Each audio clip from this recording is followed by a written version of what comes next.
During a program tagged Let's Talk Southern Kaduna Crisis on Nigeria Info FM News, Dr. Malafia Obadaya, the former deputy governor, Central Bank of Nigeria, made some shocking revelations about the plans of the bandits and Boko group who are currently wreaking havoc in the northeast Nigeria. He was asked, do you think the government is unwilling or unable to protect the people of southern Kaduna? Responding to the question, he said, the fact is that it is not only unable to, but it is unwilling, and we have good reasons to feel that they are part and parcel of the killers. Let me release some make some revelation for you. He said, how will governments will just say it is revenge killing and they left it there? Oh, because it is revenge killing, the body language of this administration, the body language of the state government shows clearly that they have the hand in the killings. You see, General Bacha and people didn't give me his due. Do you think he would have tolerated that nonsense? He asked. Let me some revelation for you. Because of some of us don't have our own intelligence network. I have met with some of the bandits. I have met with some of the bandits. We have met with some of their high commanders.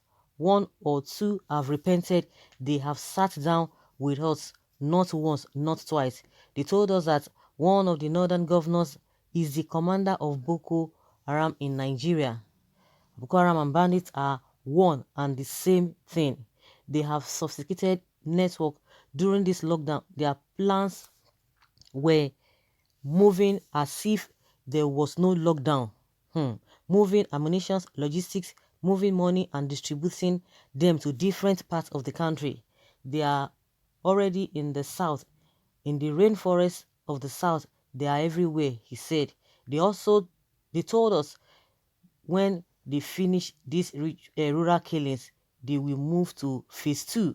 The phase 2 is that they will go into urban cities, going from house to house, taking people's and prominent people's lives. He said by 2022, they want to start a civil war in Nigeria. Wow. Well, what this man is saying is not different from what Nigerians have been saying or what Nigerians have been insinuating, what they perceive of these governments. Because when you remember those statements being made by the allegedly made by the president before he became president, saying that any attack on this Boko people is an attack on the north, and you can see the way they tactically created this operation safe corridor. That is a an avenue, that is a whatever they have created, that is a project they have created, that all these so-called people, as soon as they are getting hold of them, all these Boko people, they will put them in that program, calling it repentant Boko members.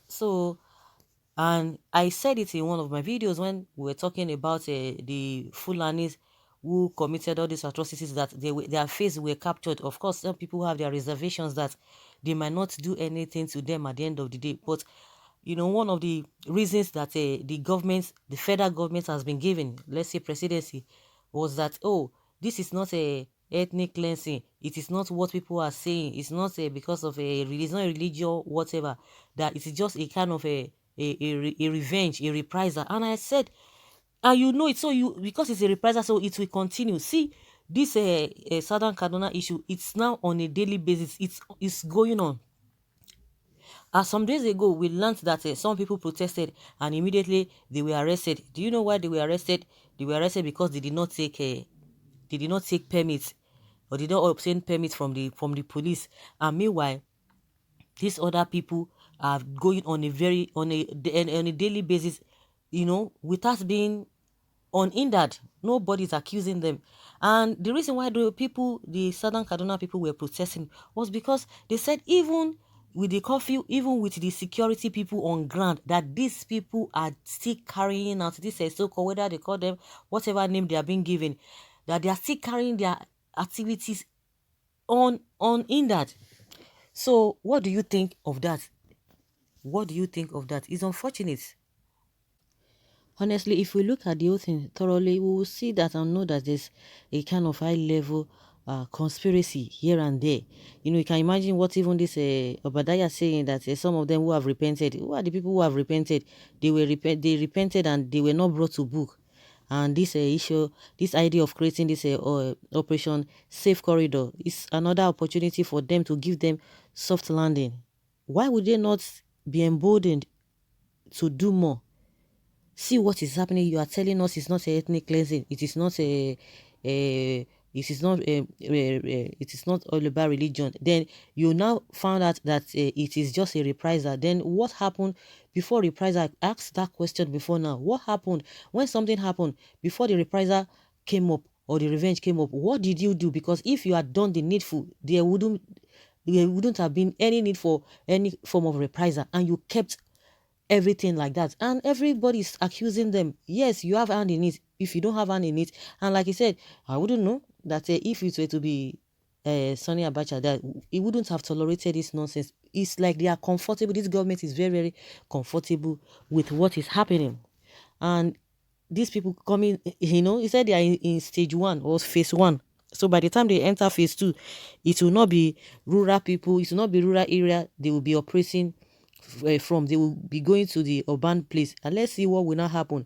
Maybe that is why the noise or the process is not even loud enough. Of course, people from the president state, they've been coming out over and over again. Some days ago they came out and they said the president must resign.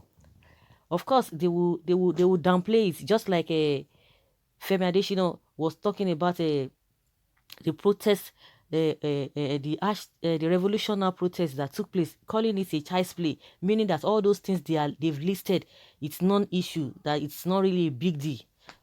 Of course, they had already accused the monarchs and the people of Katsina that they have hand in all of these things. If not, they would have been fishing out these people.